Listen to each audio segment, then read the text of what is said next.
You're tuning in to the online broadcast network, AFTERBUZZ TV. Over 20 million weekly downloads in over 150 countries, and your number one source for after-show entertainment.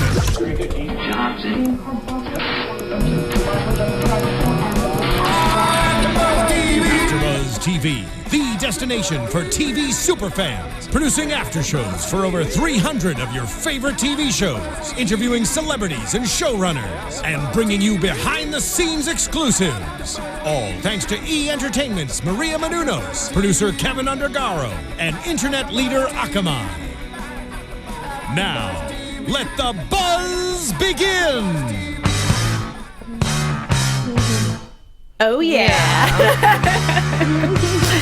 Hello, everybody, and welcome to the Ash vs. Evil Dead after show here at AfterBuzz TV, episode 7, Fire in the Hole.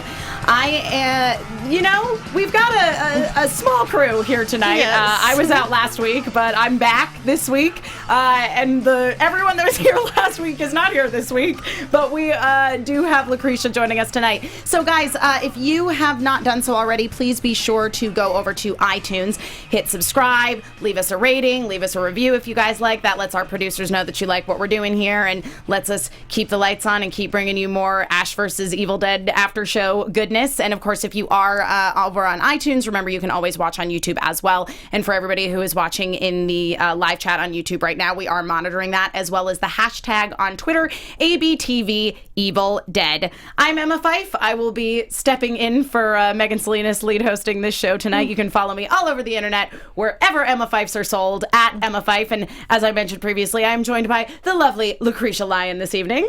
Yes, and if you can spell my name right, it's LACRETIALYON, and you can find me anywhere because there's only one. I feel like actually we have a little bit in common with the name spelling thing, where it's Emma is pretty self-explanatory, Yeah. but like there's a lot of different ways you could spell Fyffe.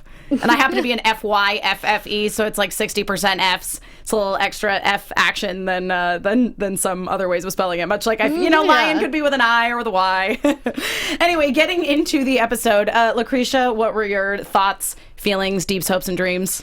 Oh God, I just love the Ash and Amanda little love fest. That's really only in his head. It's true. Yeah, until the end. Nope, it does seem to be primarily in his head. But yeah, I do really enjoy that dynamic that's going on between them, because I liked that Kelly, very quickly it became apparent she was not gonna be the Ash pseudo love interest. You know what I mean? Like in the movies, he always had a kind of love interest, and you need to have that to get that sort of dynamic between Ash and whatever lady he's into.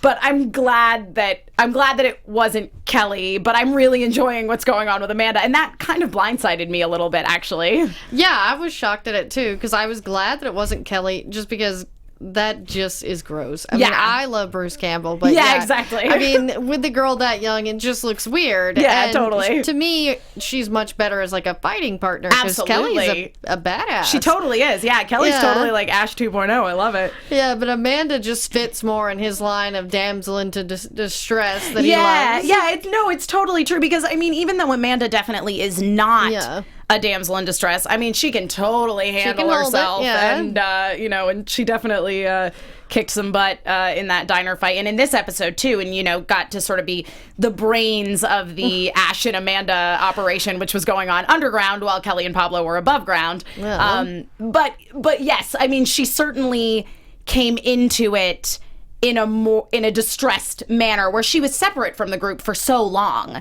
And I mean, when we had Jill Marie on the show, she was saying that when she was first reading these scripts, everyone's like, man, this show is so great, it's a comedy. And she's like, I'm not in a comedy. I'm in a straight up drama. So yeah, it's nice to see her now getting to integrate with the group a little bit more, and I'm really, really enjoying the chemistry between she and Bruce Campbell. Yes, it's adorable, and now she knows it is a comedy. They're not just torturing her now. Exactly. Yeah, so much better that way. So yeah, basically in this episode, the plot is that they are on their way to the cabin, but all three of these newcomers have insisted on going along with Ash. So Amanda, Kelly, and Pablo. And Ash decides that they're going to stop by this militia because he knows there's a militia because his friend Lem, am I saying his name right? Yeah, Lem. I think so. I think that's what it was too. He told him previously in the diner episode that he'd been sober for 9 days, and he had whole 9 exactly, and he'd also joined a militia. So they're like, all right, well, there's a militia in the woods somewhere near here, so they're gonna go seek it out and take weapons from them. Now, here's the thing. So I was watching a little bit of the like Starz play bonus commentary, and apparently militias are a real thing in the woods in Michigan. Now, I have never been to Michigan. It's one of very few states I have not been to. Did you know that militias like this were a real thing? I knew in Idaho, so I assume because I'm from Texas, and they probably have them there in West Texas where there's nothing. Just like I know people that live in Idaho and talk about how like they have militias there, and it's just crazy white dudes with guns, just what you'd expect. Yeah, exactly. Yeah. It's a bunch of crazy conspiracy theorists with weapons. It's like Dale Gribble, but a bunch of him. Yeah, exactly.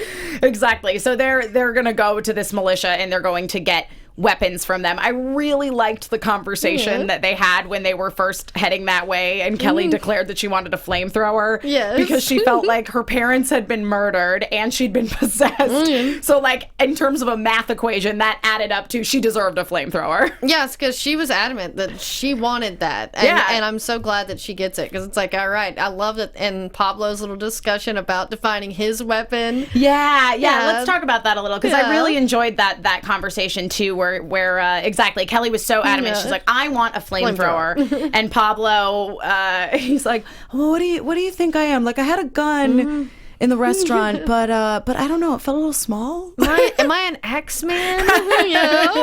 Now let me ask you, Lacretia, what would you be? Oh God, that's such a difficult question. I know.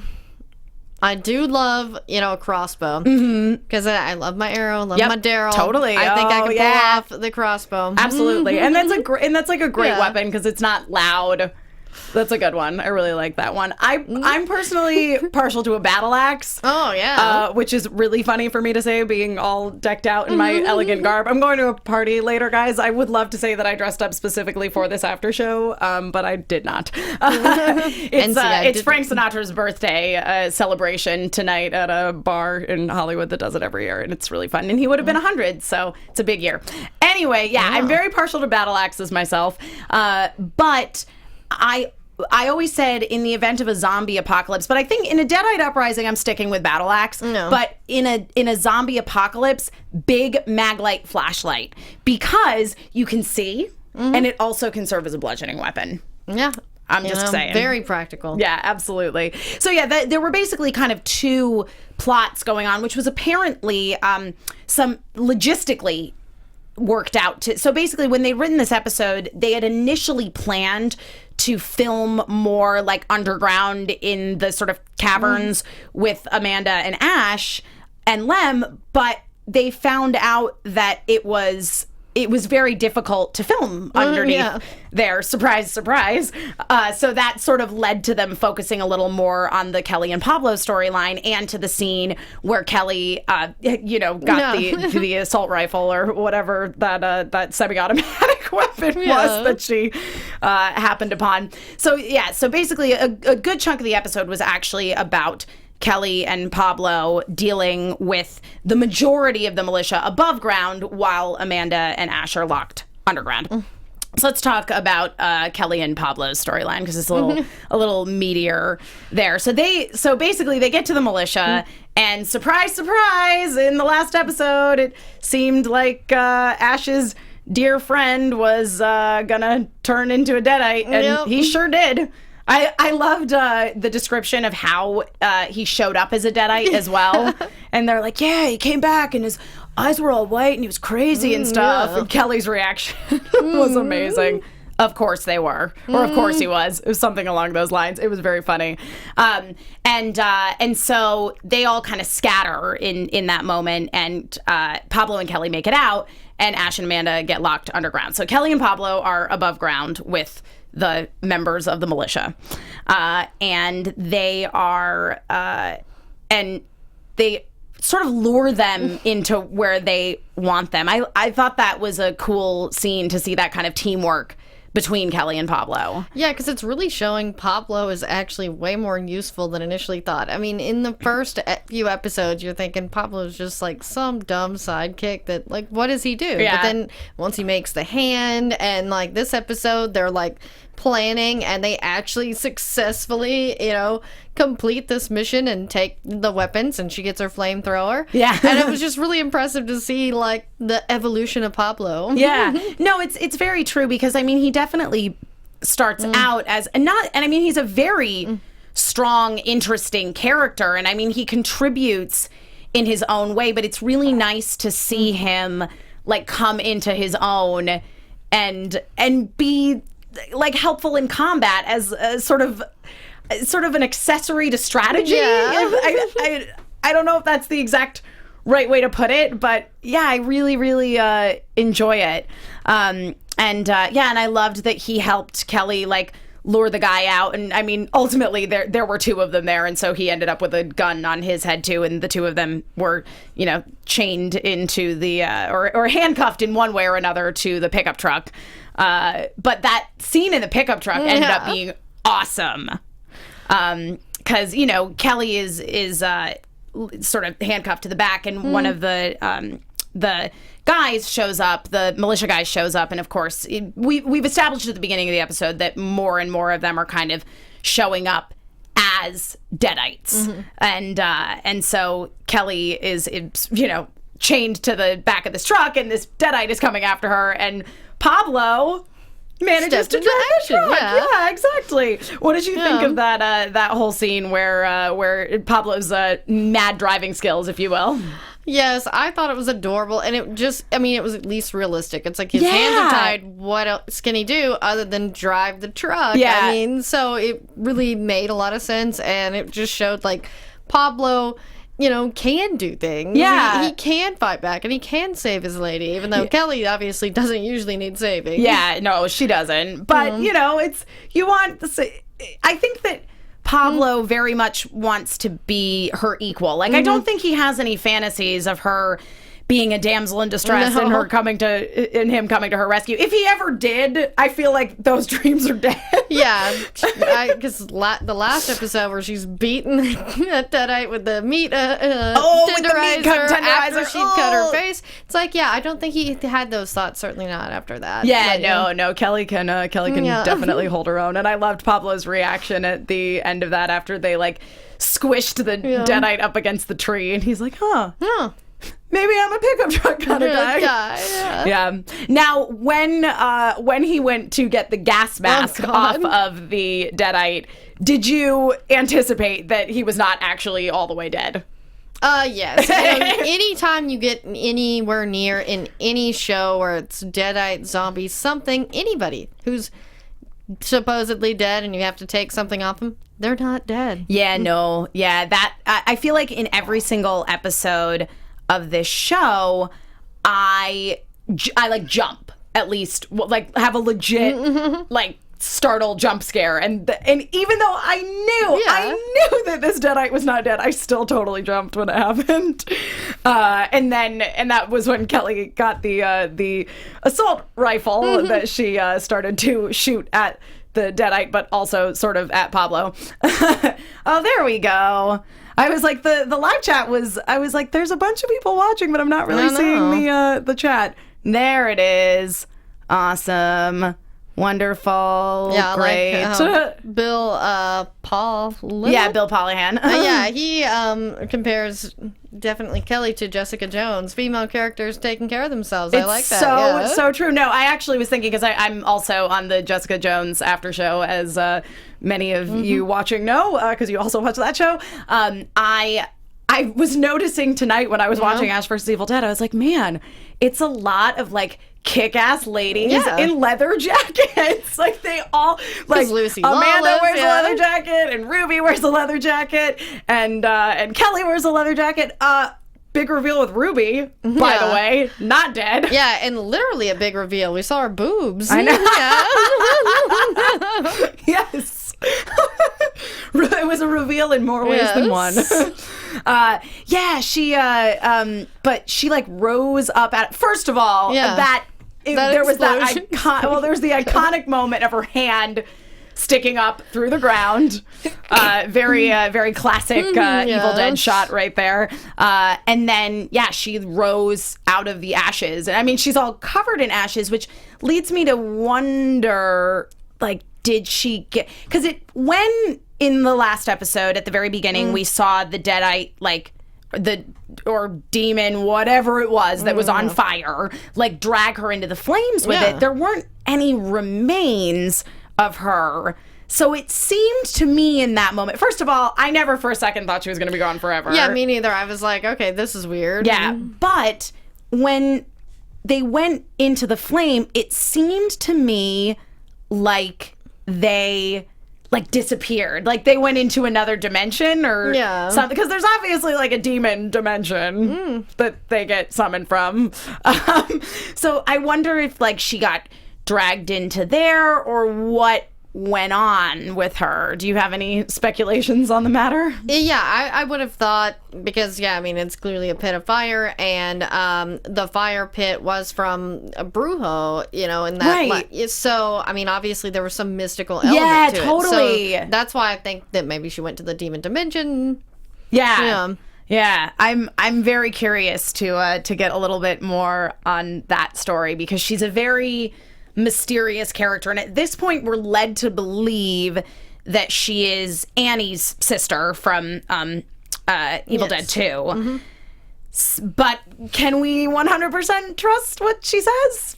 I don't know. Yeah, because I know that the Deadite that brings her into the fire said, you double-crossed us. So obviously there's something else there with her and like the demons and Deadites and... Right. And she's obviously hiding something, because that wasn't the only one. I'm trying to think, it was maybe a few weeks ago. There was also another Deadite confrontation with her. Yeah, there's definitely some sort of connection there. So without getting too much into predictions, I'm definitely super duper interested in where her story goes. So this is something that I just noticed in the chat from Alistair Allen. Writing a kick-ass female character is great, but when they destroy one of them by having her respond to Ash that in a way that's very anti-feminist, I want to address that. Just because most of the responses that Ash is getting from Amanda are in his head. Yeah, they're only in his head. Yeah, they're not, like, he's making up this romance between himself and Amanda. And actually something that Lacretia and I were talking about before we started the show was one of the things that we really...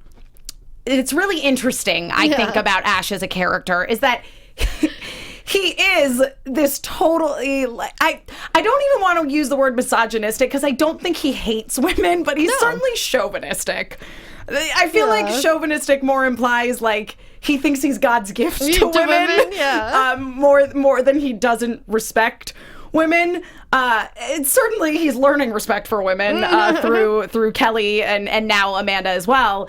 But I feel like it's really interesting because, again, like, he has these very ridiculous lines that he says to women, and as Amanda says to him, like, oh, you just can never turn it off. But I think that this is going to sound ridiculous. I think that because Ash is so dumb, like, that he just doesn't. He legitimately doesn't know any better, and not in a like you're making an excuse for him, like, oh, he doesn't know any better. Like he really comes across as, in that department, to me anyway, as a woman, harmless. Yeah, and I think that is the thing. It's like he's an older gentleman. Love you, Bruce, but and with most of these women, they really just sort of see him as their cheesy dad. Yeah, I think so. That's it's exactly harmless. what it is. Yeah, he's like their cheesy dad, or like their weird uncle. Yeah, like, again, makes weird comments, but is ultimately harmless. I think. Yeah, anyway. I don't see Ash as like a predator or anything. No. I think he's just, that's who he is. Well, because it's something that the show does really, really well, which is it dances that line with the like really campy, cheesy comedy we love so much. Yeah. And that makes it Evil Dead. I totally agree. So I was not off put by as I said at the top of the show, I actually am really kind of enjoying the interaction between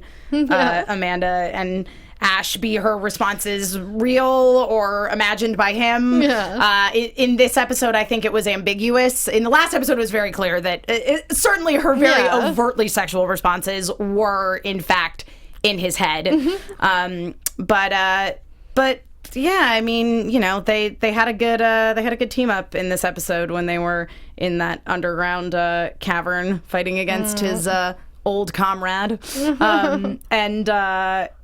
And I think that, again, Ash is definitely not the brains of this operation. No, that's the thing, is Ash has many great qualities, including that cheesy, way of talking, and, his little catchphrases are adorable. But, yeah, the brains, he is not. Yeah. I think it's Pablo. That's actually really interesting. I mean, Kelly too. I mean, she obviously is, but and Pablo is certainly the like emotional intelligence of the group, I think. And so basically, Ash and Amanda are locked underground, and it's really funny when he's talking about his previous relationship with the guy who's now a Deadite, and he's like, I used to be friends with... Oh, and he was accusing Ash of never going out drinking with him because you said I was a bad drunk and I was into the firewater, and Ash is like, I hung out with him before I knew he was racist. So, again, like, there is this sort of innate goodness to Ash that he's not aware of. Yeah, and it's so funny because, like, it's good that you pointed out that line, and then the fact that they go to the militia, because it's like, okay, Ash is the only one that's going to fit in this militia. This is so true. The rest of you, it's like a black female cop, a Jewish girl, and a little Hispanic boy. I know. I'm like, really? You were just pulling him in the death trap. Yeah, you're 100% correct. Yeah, no, I actually was sort of... I mean, first they were suspicious of Amanda immediately because one of them had seen her working previously as a cop. But because they don't like cops either. Yeah, no, of course not. But yeah, I was surprised that that they all made it in there as far as they did, because as you say, not don't really fit in with a bunch of white rednecks. But yeah, I think that.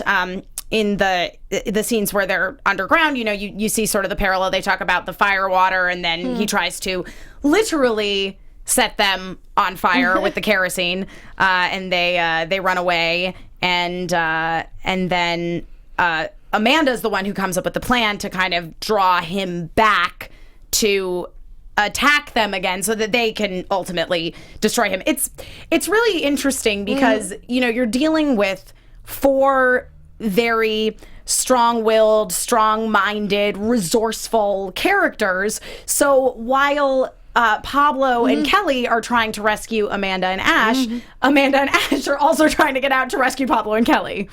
But yeah, so they lure him in there, and then they have that fight where he tries to set them on fire, and ultimately they just don't set anything on fire. And Amanda actually is the one that gets to deal the final blow with the pickaxe, which was great, because you can't have an episode of Ash vs. Evil Dead without like a skull getting smashed. Yeah, or just blood everywhere like it was with Pablo, and then that scene. It's like, we have to have the gratuitous gore.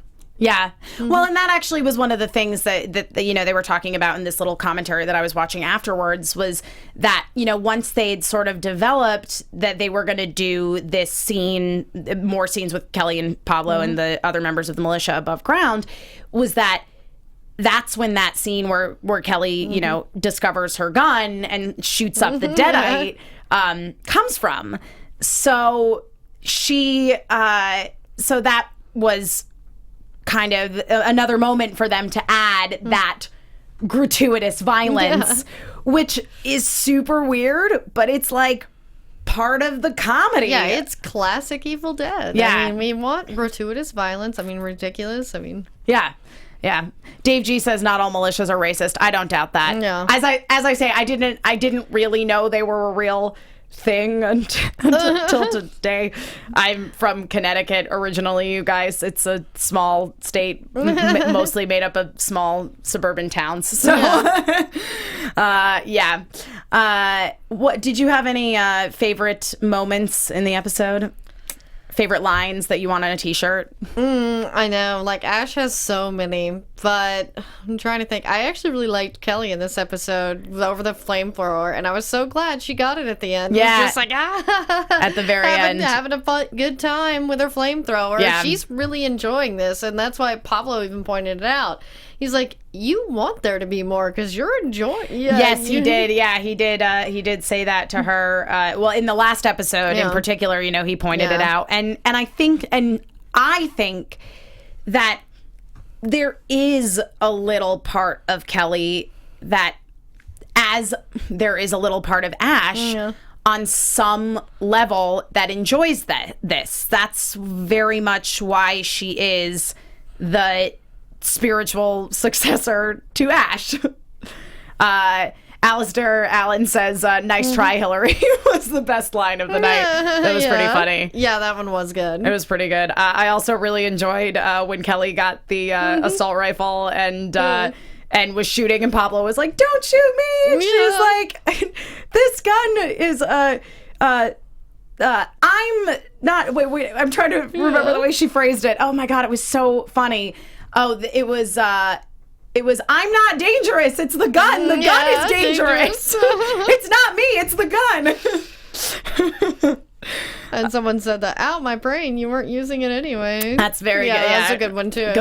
Yes, Renji, I really enjoy with that one. Kelly definitely drank the I want to kill Deadites Kool-Aid. I totally agree with that. And I think that some of that comes from, you know, the parallels between she and Ash as characters, because both of them kind of they weren't kind of going anywhere. You know what I mean? Like, even if we look at Ash at the beginning of the Evil Dead franchise, he's just like a college kid. He works at S-Mart. And that's like, he doesn't really have any aspirations. No. And you know, in Kelly's case, she was dealing with her mother's death, so she already was in like a shitty place, and she was also working at not S-Mart, Value Stop, because we can't have S-Mart. Well, and realistically, S-Mart could have been bought out by another corporation. Yeah, so that's what we go with. I totally buy it.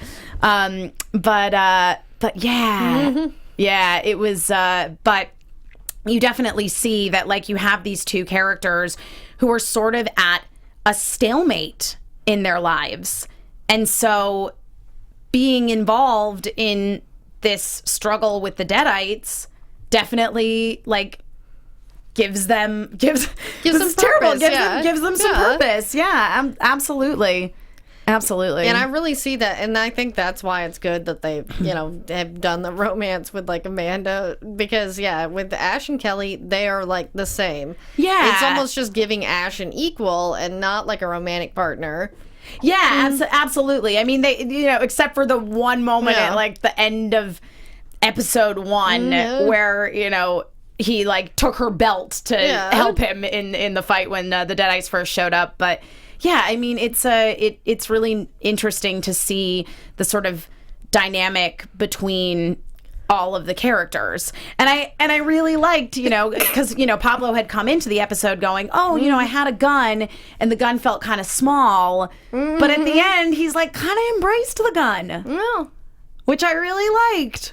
And that final scene of the three of them... the three other members of the wolf pack, so Kelly and Amanda and Pablo with their weapons, like, ready to kick ass. And they look so cool. It was amazing. And then Ash ditched them. Just disappeared. Yeah. disappeared. Yeah, I think he had every intention of doing it on his own. I completely agree. Well, I mean, because the thing is, you know, Ash is coming from a place of, you know, he's lost everyone he's ever cared about when they've gone to the cabin with him. Exactly. So he doesn't want them to die. Exactly. And I think that by, you know, taking them to the militia wasn't really his way of preparing them to go to the cabin.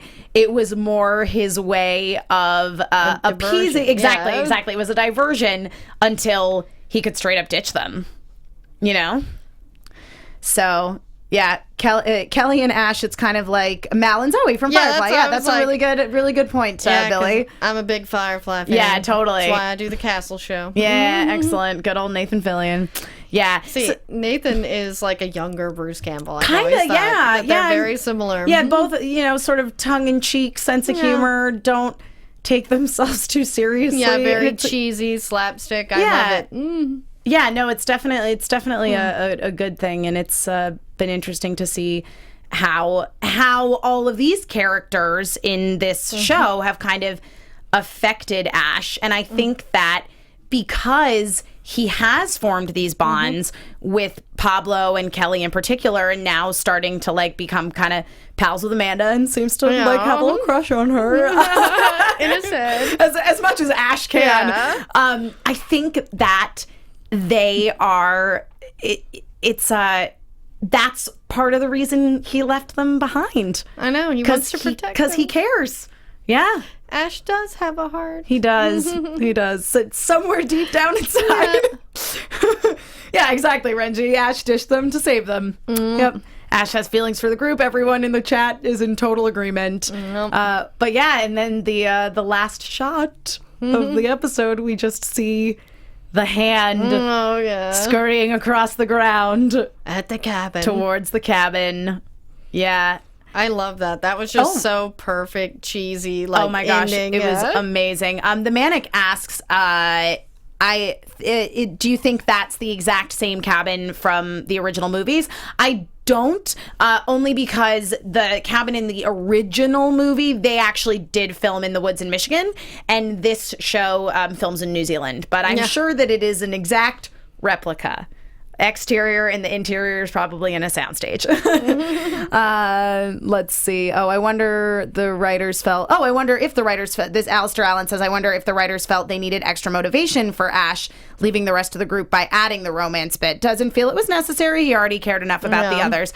As I say, Alistair, I don't see it as an actual romance. I just see it as they made Amanda the target of Ash's advances. Yeah, he had to have one that didn't immediately turn into a deadite. Yeah.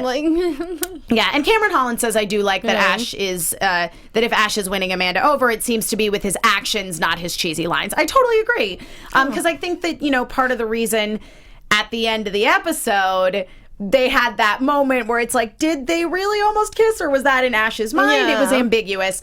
But it came out of the two of them cooperating to defeat their enemy. Yeah. And not out of Ash being like, hey baby. Catch you on the flip-flop. Yeah. And Dave G says that the real cabin from the movie was knocked down, which I don't doubt, because it was probably condemned when they filmed in there. Yeah. They did not particularly have a lot of money when they were making that first movie. I'm sure they got a cabin that someone just was like, sure, you can use this cabin, and didn't cost them anything to actually rent the location.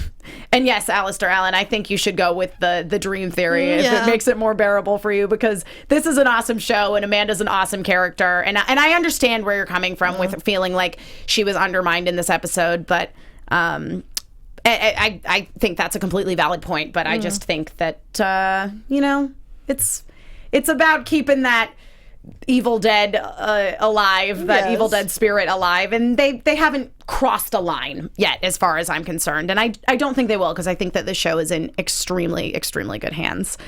But any final thoughts, any final scenes that you want to talk about before we dive into some predictions because they're gonna be pretty heavy for this episode. Oh yeah, I think All right, let's do it. Let's predict the future.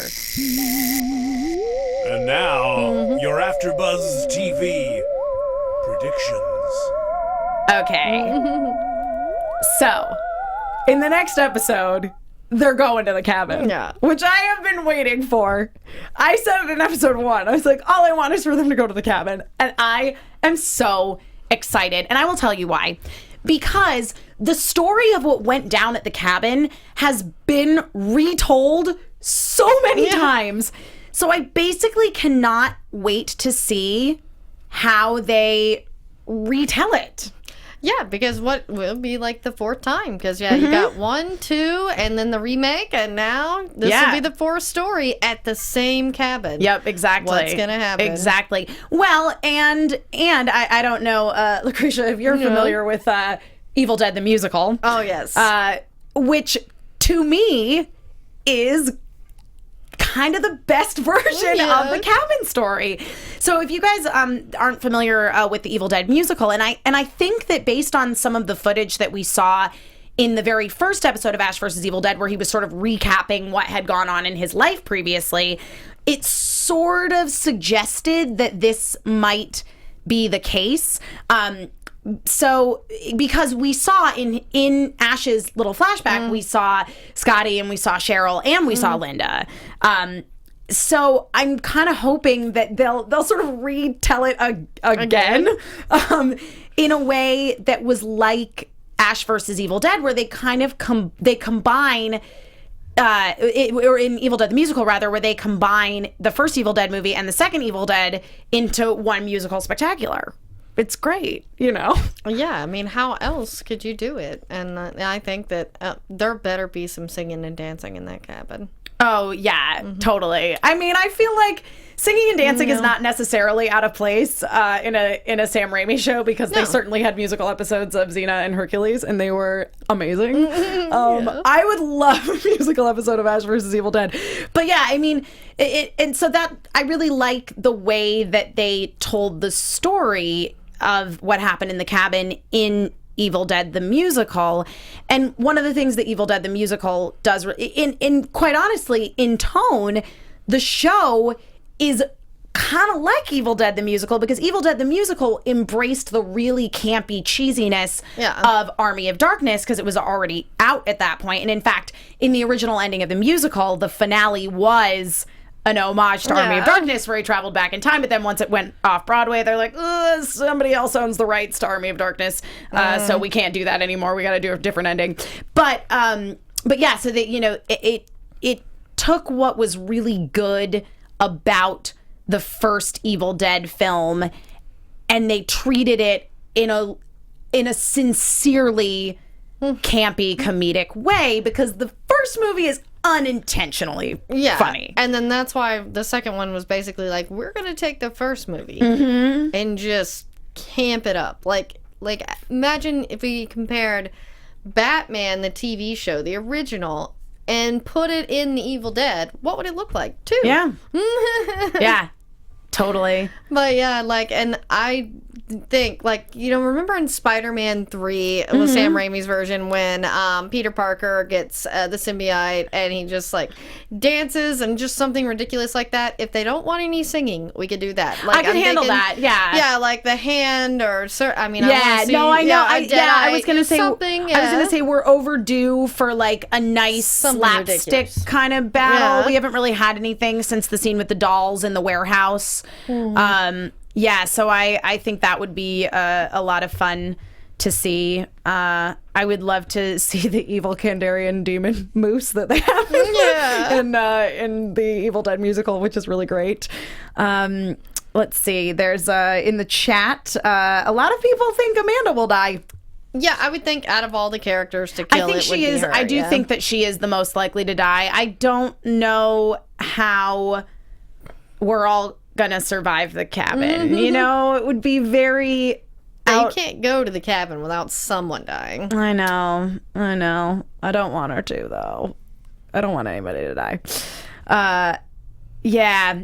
That's the biggest prediction in there. Oh yeah, and then and during Comic-Con, Dave G points out they were talking about possibly having Mia on the show from the remake of Evil Dead, which I would definitely like to see her, and I think that if we're going to see her, the cabin's going to be the place for it.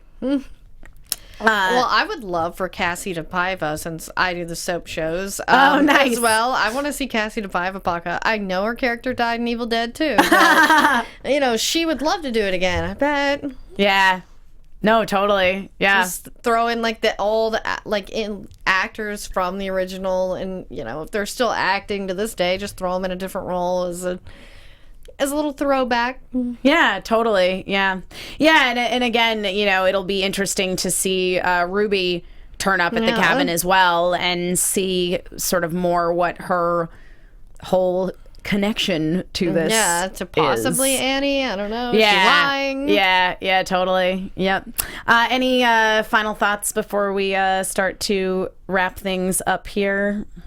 I think that's it. All right. Fantastic. Well, my final thought is I really enjoyed the moment when Amanda asked Ash if she thought there was any other way, any other entrance, exit to the cavern underground locker that they had been locked in, and he said, no, but I'm going to say yes, just to keep hope alive. And so that's me keeping hope alive that everybody's going to survive this excursion to the cabin, even though I don't really think that is true. There's no way. Yeah, I don't think so. Lacretia, thanks for hopping in here today. It was great chatting with you about the show. I know, it was great to be back. Where can people find you on the internet and keep up with everything that's going on with you? Well, yeah, you can find me at LACRETIALYON. That's on Twitter, Instagram, whatever. And then every Sundays at 5:30, I'm on the GH Report. Awesome. And I am Emma Fyffe. You can follow me all over the internet at Emma Fyffe. It's my name, EMMAFYFFE. That is all F's as in Frank, no S's as in snake. They tend to sound the same on the phone or when you say them into a microphone that is then transmitted sound into one's ears. You can see me on a bunch of shows here at AfterBuzzTV.com. A lot of them are on hiatus right now for a little while. We're all just kind of coming to an end, but the Jessica Jones after show, guys, be sure to tune in tomorrow. For those of you that watch Jessica Jones, we have Will Trevall, aka Will Simpson, aka spoilers, in the studio tomorrow to talk about episodes 11 and 12 of Jessica Jones, and I'm so excited. And again, guys, just follow me on Twitter. I tweet about it. I tweet a lot. I really do, and so you'll always know what's going on in my life if you follow me there. And we will be back next week, guys. Same time, same place to talk about more Ash vs. Evil Dead, and we will see you guys then. From executive producers Maria Menounos, Kevin Undergaro, Phil Svitek, and the entire AfterBuzz TV staff, we would like to thank you for listening to the AfterBuzz TV network. To watch or listen to other after shows and post comments or questions, be sure to visit AfterBuzzTV.com. I'm Sir Richard Wentworth, and this has been a presentation of AfterBuzz TV. Catch you on the flip-flop. The views expressed herein are those of the hosts only and do not necessarily reflect the views of AfterBuzz TV or its owners or principals.